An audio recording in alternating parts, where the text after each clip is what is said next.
Kemarin masih di kaidah 1 ya. Halamannya sama apa enggak? Di kaidah 1 halaman 13.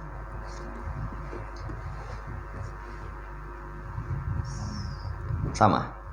Ya. Sekarang halaman yang ke-15.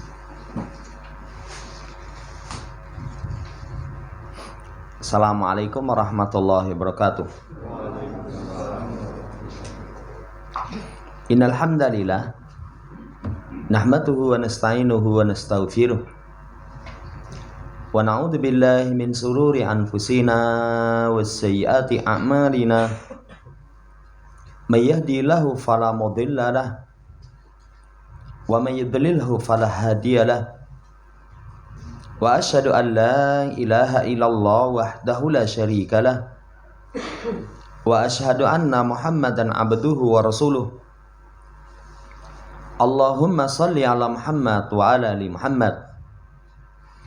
Ya ayyuhalladzina amanu taqullaha haqqa tuqatih wa la tamutunna illa wa antum muslimun. Ya ayyuhan nasu taqu rabbakumul ladzi khalaqakum min nafsin wahidah wa khalaqa minha zawjaha wa batha minhuma rijalan katsiran wa nisaa'a wattaqullaha alladzi tasaaluna bihi wal arham innallaha kana 'alaikum raqiba. Ya ayyuhalladzina amanu taqullaha wa qulu qawlan sadida yuslih lakum a'malakum wa yaghfir lakum dhunubakum wa may yuti'illaha wa rasulahu faqad faza fawzan 'azima. Amma ba'd, fa inna ashdaqal hadits kitabullah wa khairal hadi Muhammadin sallallahu alaihi wasallam wa syarrul umuri muhdatsatuha fa inna kulla muhdatsatin bid'ah wa kulla bid'atin dhalalah wa kulla dhalalatin finnar. Ma'asyiral muslimin rahimani wa rahimakumullah, melanjutkan pembacaan Qawaidul Qur'aniyah, masih di kaidah yang pertama. Kaidah Quran yang pertama adalah wa qulu linnasi husna. Ucapkan kepada manusia dengan ucapan yang baik. Kemarin penulis menerangkan bisa dibaca husna, bisa dibaca hasana. Wa qulu linnasi hasana.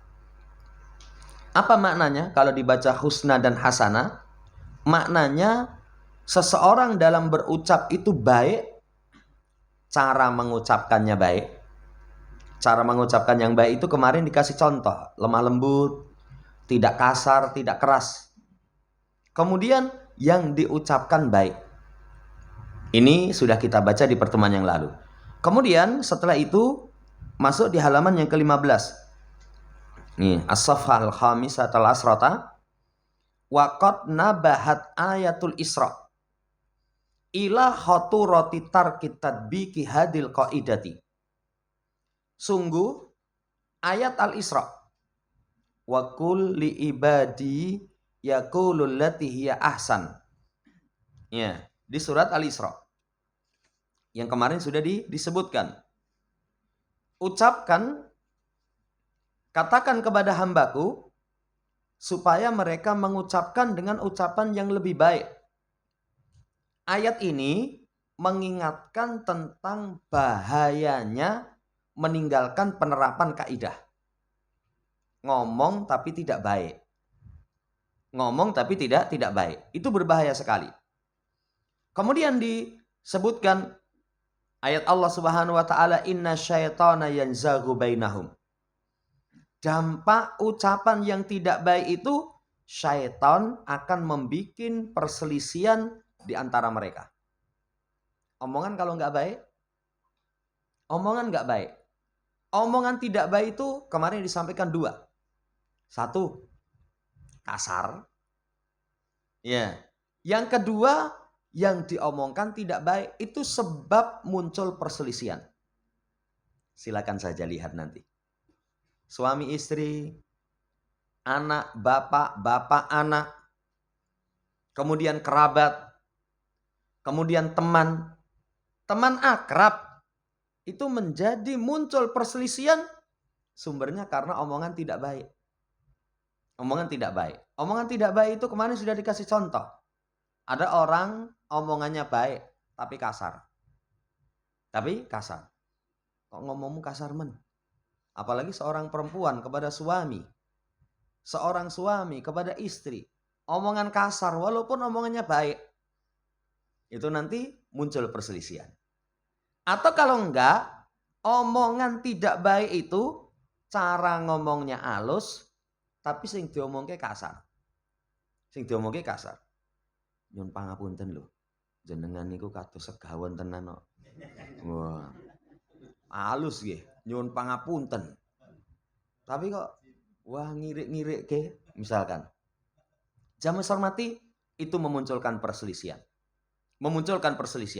Makanya pergaulan itu salah satu yang harus dijaga omongan.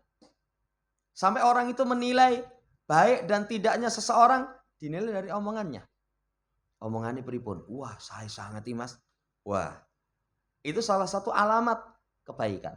Tapi kalau omongannya mas kemlotak. Ya. Omongannya kemlotak. Sudah, itu isyarat dia tidak baik. Ini bahaya. Ketika seseorang meninggalkan penerapan kaidah ini, nanti akan muncul perselisihan. Wa'ala mani betala bisima'in mayakrahu an yuhawila an yahtamila ada man sami'a minhu. Maka kepada orang yang mendapatkan cobaan, mendengar sesuatu yang dia tidak suka. Jadi kalau kita misalkan mendapatkan omongan yang kita tidak suka, apa sikap pertama? Menahan gangguan orang yang mendengar darinya. Diomongi kasar, sikap pertama, ya wis lah, sabar. Lalu ini dunia nek meneng wae.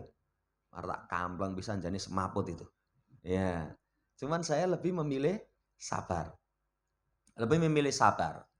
Jadi menahan gangguan dari orang yang dia mendengar darinya. Kemudian yang kedua, an yakula khairan. Pertama, menahan gangguan, artinya ya wis lah, ngalah. Yang kedua, mengucapkan ucapan yang baik. Kalau ini kita terapkan, pergaulan jadi baik. Kalau contoh dalam rumah tangga, pasangan ngomong, omongannya tidak enak, dibales. Jadi padu itu. Tapi kalau misalkan satu bengok-bengok ngomongin kasar, satunya ya wis menang. Balese bagus. Wis rampung urung, lemu misuh-misuh. Malah wis rampung urung. Durung, ya wis tak rungokne sih. Rampung no sisan. Dibales dengan ucapan yang baik. Saudara yang saya hormati, nggak akan ada perselisihan. Seringnya perselisihan itu, kalau orang ngomong jelek, balas ngomong jelek. Pokoknya supporter. Ya, supporter itu ngelek-elek ini. Kemudian sini balas. Akhirnya sudah. Awalnya cuma omongan, setelah itu lempar-lempar dengan botol aqua, setelah itu watu. Itu menjadi besar.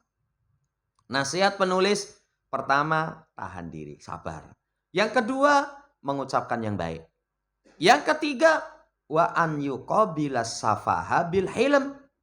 Supaya menghadapi, membalas kebodohan itu dengan kelemah lembutan. Wal qaulal badi bil hasan. Ucapan yang kotor dengan baik. Wa illa fa inna safaha wa radda bil qauli radi yusinu kula ahadin. Kalau enggak, namanya kebodohan. Orang yang omongannya elek, ucapannya kotor, dibales. Itu setiap orang nanti mampu. Pisu genti. Bisa kok. Bisa. Tapi kata-kata wa kulli ibadi yaqulul lati hiya ahsan. Katakan kepada hambaku, ucapkan dengan ucapan yang lebih baik. Dan ini yang membedakan hamba Allah Subhanahu wa taala dengan selainnya. Kalau ada orang misui kita, balas dengan misuh. Su, podo, oh ya su. Itu apa yang membedakan?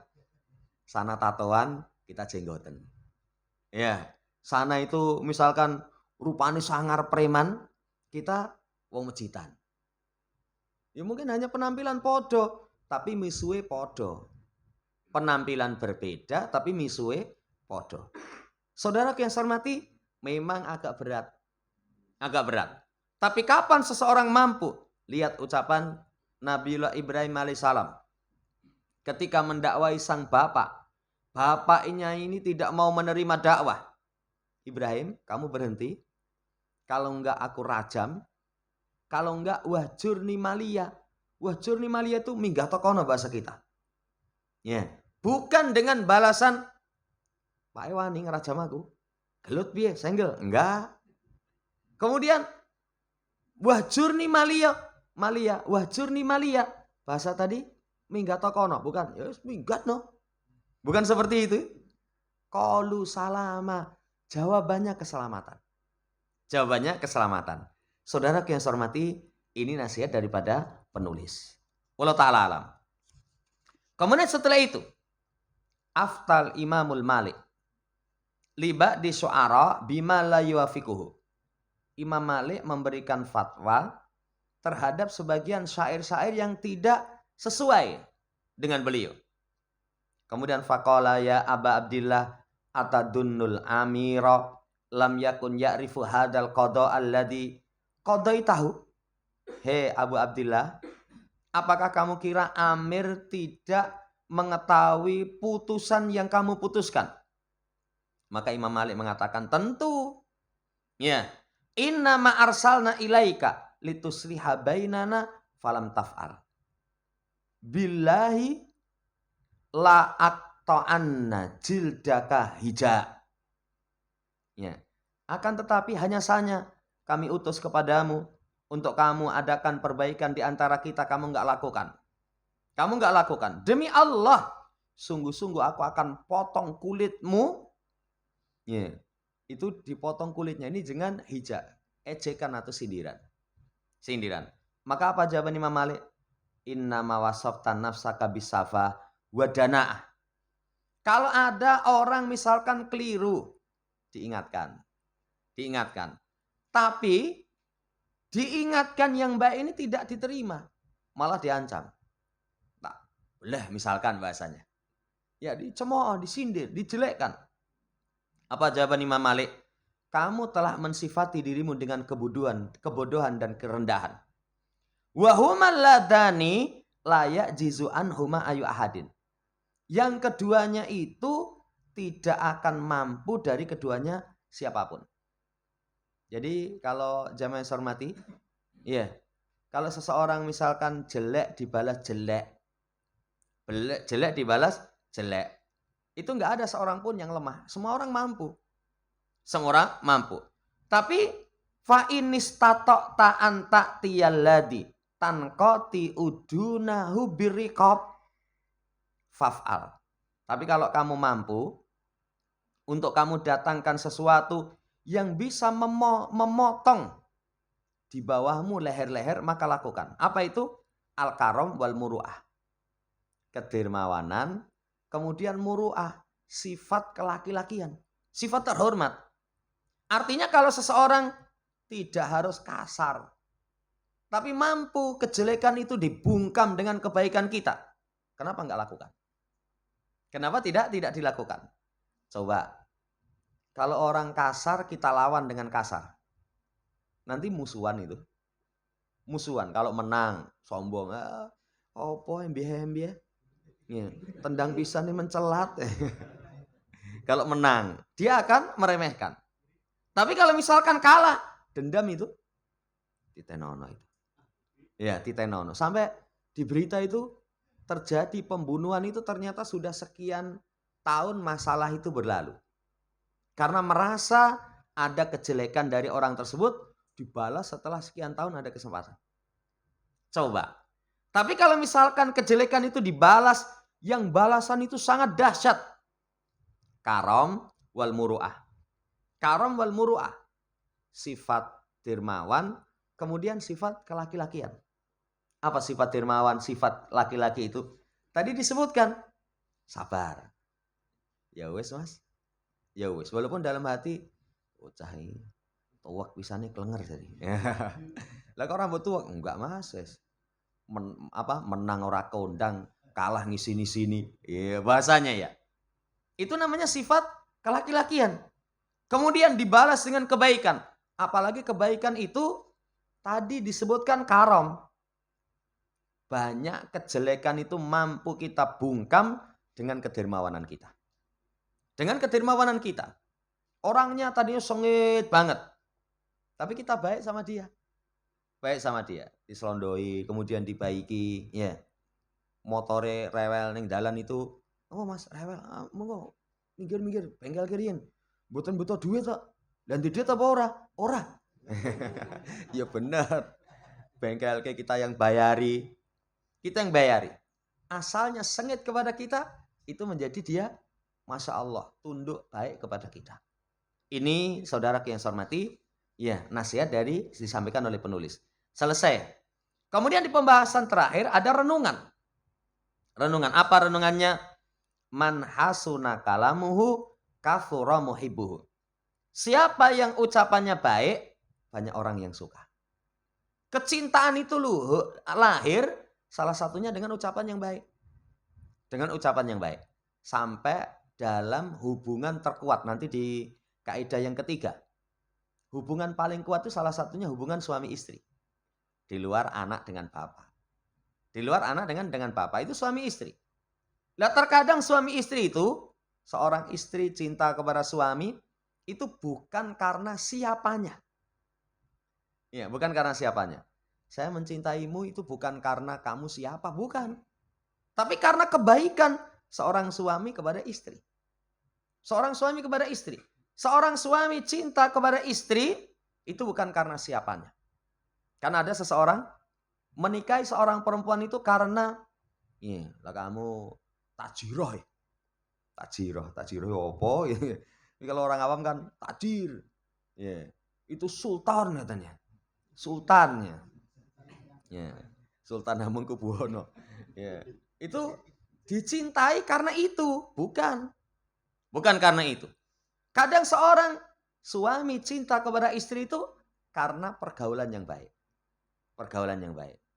Jadi kalau wajah itu di luaran sana istriku, ya, nggak sedikit yang melebihi kamu. Bojone langsung jawab, lah ngopo mek aku? Ya, ngopo mek aku? Bukan karena yang lain. Bukan karena yang lain. Tapi pergaulanmu itu sulit aku lupakan. Omongannya bagus, omongannya nganggo suara ulal kobra itu, Mas. Itu dadekne saudara yang saya hormati, itu cintanya itu akan tumbuh. Lah ini, siapa yang bagus ucapannya? Kathura muhibbuhu, yang cinta banyak. Renungan yang pertama. Padahal kebahagiaan seseorang itu ketika dia tinggal di satu tempat, lingkungan orang situ cinta sama dia. Lingkungan orang situ cinta sama dia. Kita tinggal di keluarga, misalkan. Namanya keluarga itu kadang sama orang tua, sama mertua, sama saudara, sama kerabat. Kalau kalimat kita baik, keluarga cinta, kita bahagia itu. Tapi kalau misalkan tinggal bersama orang tua, bersama mertua, bersama kerabat, orang seneng. Nggak bahagia kok. Nggak bahagia. Saya pernah itu ada orang curhat. Jadi dia itu tinggal itu sebenarnya kalau orang mandang, penak kowe. Nggak penak gimana? Suami pekerjaan lumayan. Kemudian rumah sudah ada. Rumahnya orang yang desa, di tengah kota. Di tengah kota. Kemudian dia itu cuma tinggal sama orang tua. Tapi karena kurang menerapkan yang tadi. Nggak mau menahan kesabaran. Kemudian tidak membalas dengan kebaikan. Akhirnya masalah itu. Walaupun orang mandang, wah iki kurang apa toh? Wong tinggal serumah sudah ada, nyaman ning tengah kota. Ya. Kemudian sing nggoni juga wong sithik. Lah rumah itu kalau cuwilik sing manggon di situ banyak orang, ya ora penak itu. Omahnya berapa? 4 kali 3. Lah sing manggoni 10, Mas. Wah, itu mah turu aja repot. Apa meneh sing suami istri mau sedekah. Anak itu turu apa urung? Delok kita merem bakne rong turu. Iya. Lah itu kondisinya seperti itu saja. Nyaman. Tapi kenapa bisa seperti itu? Karena tadi nggak tinggal di lingkungan yang dicintai, dia nggak merasa nyaman. Tempat kerja, semuanya lah. Kebahagiaan itu salah satunya tinggal pada orang-orang yang mencintai diri kita. Sarananya, perbagus ucapan kita. Ini renungan yang pertama. Renungan yang kedua, husnul qauli kama yakunu fil jawab. Fahuwa kadzalika fis su'al wal khitab wal hiwar. Fis su'ali wal khitabi wal hiwari wa fi sya'nika kullih. Bagusnya ucapan itu dalam memberikan jawaban, dalam bertanya, dalam percakapan, dan semua urusan. Semua urusan. Kenapa disebutkan semua urusan? Kan semua urusan kita itu mesti nggak lepas dari omongan. Nggak lepas dari omongan. Sampai seseorang misalkan di warung. Napa mas? Beli sayur. Apa meneng wae? Tumbas napa mas? Sing pundi? Bisu apa piye ini? Ya mesti kan ngomong. Ya, kalau pinten lah gur ngono tok enggak bisa. Semua urusan kita itu enggak lepas dari percakapan. Karena percakapan itu mengungkapkan apa yang kita inginkan. Kata penulis, yang harus direnungkan kasih jawaban yang bagus. Karena kalau orang dapat pertanyaan jawabannya tidak bagus, itu nanti muncul yanzagu bainahu. Muncul perselisihan. Kalau saya pernah kasih contoh. Ada seorang itu kalau memang tutur katanya jelek. Ditekoki api-apian jawabannya ra penak itu. Ndak pundi Pakde, ngalor. Oh, jawabnya ra penak ini. Wis ngerti mlaku ngalor ya. Apa meneh kadang pakai miso-miso, matamu ra nyawang toh. Wah, kalau seperti itu sudah. Dalam memberikan jawaban tidak enak. Dalam bertanya, ada adab itu. Ada adab. Saya pernah lihat ada orang tanya, sing jawab itu diblasoke. Jangan Solo pundi, Kang? Mriko. Padahal Solo itu harusnya ngalor misalnya diarahkan ke timur. Nggak akan sampai. Ini kok mbok dudu rono. Teko ora sopan. Teko ora sopan. Di tempat kita itu kalau tanya yang sopan naik motor, itu biasanya ya motornya diinggirke, medhuk, mesinnya dipateni. Setelah itu nyun pangapunten Mas. Kita kalau mergi teng Solo niku pundi? Bertanya itu pun dengan ucapan yang bagus. Dengan ucapan yang bagus. Kalau pertanyaan tidak beretika. Tidak beretika. Tadi kita kasih contoh, omongannya kasar, numpak motor ora medun, ya mesinnya ra dipateni, itu kalau ketemu orang yang ya mungkin nggak baik, sudah nanti. Nanti akan muncul perselisihan. Muncul perselisihan. Tapi kalau orang praktekkan pertanyaan dengan ucapan yang baik. Wah, Masya Allah itu. Saya pernah nolongi sangar itu. Sangar, wah teko apa ora ini. Saya sama anak saya, ya wis teko lah. Saya turun, tak parkirkan. Nyun pangapunten, Pak, kalau nopo niku perumahan ini itu mana ya? Niku, mriko. Mungkin jenengan niki lurus, mungkin belok kanan. Diduduhke dengan bagus. Ini dalam pertanyaan. Dalam percakapan secara umum. Dalam percakapan secara umum. Saudara yang saya hormati, supaya kita husnul qaul. Ucapannya ucapan yang baik. Renungan yang kedua. Renungan yang ketiga. Man ta'ammala alima anna husnal qauli yahfadun nafsa wal waqta wal mala wal juhda. Siapa yang mau memperhatikan, dia akan tahu ucapan yang baik itu menjaga jiwa, menjaga waktu, menjaga harta, menjaga kesungguhan. Orang itu kalau ucapannya baik, semua bagi dirinya akan terjaga. Bagi dirinya akan terjaga. Contoh terjaga jiwa. Betapa banyak tubuh kita ini tidak terjaga karena ucapan yang tidak terkontrol. Tidak terkontrol. Ngapa sikilmu sengkleh ngono. Saya ndak ingin ngomong elek. Ngomong elek itu kadang kalimat-kalimat yang sebenarnya tidak mengandung makna. Atau mengandung makna diplesetke. Coi. Itu sebenarnya elek ya. elek. Kemudian apalagi? Kalau yang kemarin kita kasih contoh itu anjay, jir, ya, itu ternyata dari plesetan anjing. Saudara yang saya hormati, orang ucapannya tidak baik, jiwanya itu tidak terjaga.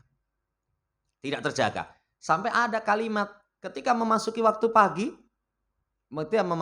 pagi, seluruh anggota badan itu kasih pesan kepada lisan. Lisan, luruslah kalian. Luruslah kamu, maka kami akan selamat. Luruslah kamu, maka kami akan selamat. Karena itu tadi, tubuh kita nggak selamat. Ya, sirai bonjor misalkan. Tangannya itu sampai tingkatan pembunuhan. Itu gara-gara apa? Kalimat yang tidak baik. Kalimat yang tidak baik. Saya sering melihat tentang kasus pembunuhan itu bersumber dari omongan-omongan yang tidak baik. Seorang laki-laki. Itu kemarin yang di Jakarta itu sampai si perempuan dibunuh. Ya. Apa kalimatnya? Terus rupanya elek, ora tau adus gitu. Rupanya elek, ora tau adus. Tersinggung. Akhirnya terjadilah pembunuhan. Sampai dibunuh, dimutilasi. Nah, ini hati-hati. Sekali lagi saudara yang saya hormati, kalau seseorang kalimatnya baik, jiwanya terjaga. Ketemu dengan orang yang memiliki harta, kemudian tidak mudah memaafkan kesalahan orang. Sering itu. Omongan-omongan yang tidak terkontrol, akhirnya dilaporkan ke polisi.